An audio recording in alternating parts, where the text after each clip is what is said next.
que Deus criou todas as coisas pelo poder da sua palavra, de uma maneira muito mais especial. Ele nos criou. Então vamos relembrar tudo isso para podermos entender, porque o vazio do coração do homem só pode ser preenchido por Ele, por Jesus Cristo.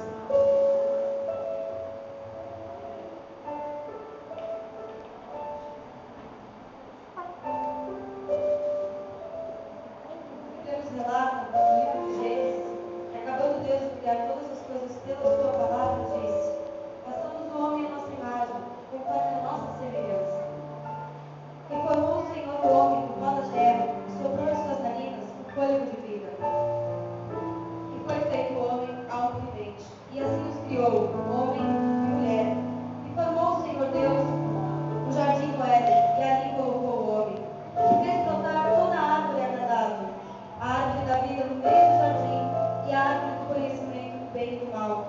E pela viração do dia, ouvia o homem a voz do Senhor, até que deram ouvido a serpente, que astutamente os enganou, colocando em seu coração o desejo de comer do fruto da árvore que Deus determinou que não comesse.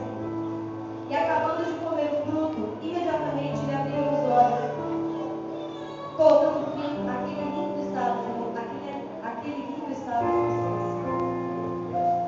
E ouviram a voz do Senhor que passeava no jardim, e esconderam-se da presença de Deus. E então chamou o Senhor Adão.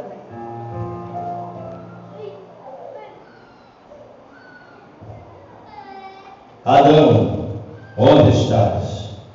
Adão, onde estás? Ouvi tua voz, Senhor, soar no jardim, e temi porque estava nu e escondido. Quem te mostrou que estava nu? Comeste tu da árvore que te ordenei que não comesse? A mulher que tu me deste, ela me deu da árvore, e eu comi. Por que fizesse isso? A serpente me enganou e eu comi.